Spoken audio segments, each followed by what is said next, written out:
Gonna be a warm one today. All right, so I figured I'll just explain a little bit what we're doing in a short clip here, since we got a couple of questions about that yesterday. So, and here's a good example. So what we did. Oh, maybe I should take a bigger perspective first. The ground was been left unused for since the 20s or 30s. Where they had a small subsistence farm in this kind of area of the property.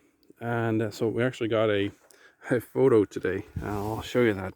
I'll post that as well on our Facebook page, so you can have a look. It's actually quite great to have. So what we did was we to even it out, because it was really lumpy and it was full of roots and all that kind of stuff. So what we did was we plowed it first, about 20 centimeters, and then after that we evened it out. And after that we took a rotor tiller after a tractor and got this kind of surface. And yeah, it looks quite nice. However, it's full of seeds now, and we don't want that. And also, it's really poor nutrition in that soil, because it's just been standing around. And we got a couple of indicator species indicated about the poor nutrient values as well. So we got a neighbor who's got a lot of horses, and he's working on a peat moss bog. So he brings home peat moss for his horses.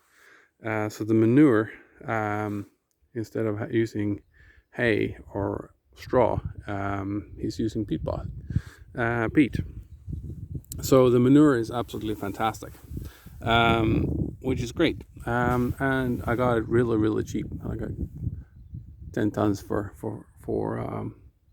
500 kroners, which is roughly 50 euros, which is nothing. So it's perfect. It's burnt and ready for use. So we put that first on top of the soil. I should also say that we are aiming for a no dig. So that means no plowing, no rototilling, or no disturbing of the soil. But it was just in such a mayhem, so we just needed to get her done first before we established the beds. And so when you rototill, you bring up all the old seeds that are in the seed bank in the soil. And we've seen that all here and there. I'm not sure if I can find a prime example just by looking around here, but we have seen seeds germinating because it's getting warmer, and to not having to weed all the time. We do it like this. So it's called the lasagna method. So we put the horse manure on top of the basic soil, so the microbes can start working there. And then on top of that, we got 2 layers of cardboard. So what I did is we had some small cardboard pieces and some bigger ones. So I put the small ones in a roughly covered area, and then put the big ones on top of that. So we're overlapping them completely.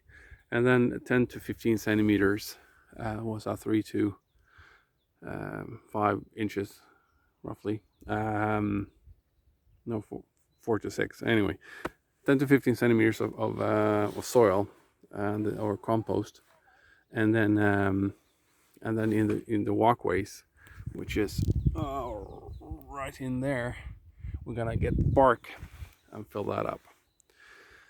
So the cardboard itself will probably survive a season or two, and that will protect against the wind pressure from below. And we got a whole bunch of these ones. That's lupin. Oh yeah, you can see a shoot there. So left undisturbed, we'll have some issues there. Yeah, so that's what we're doing.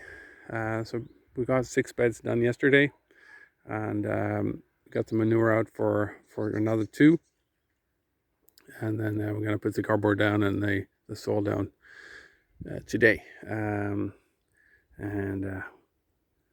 we'll see how many we can do. And here's our little hero. All right, well, you guys take care, and I'll talk to you guys soon.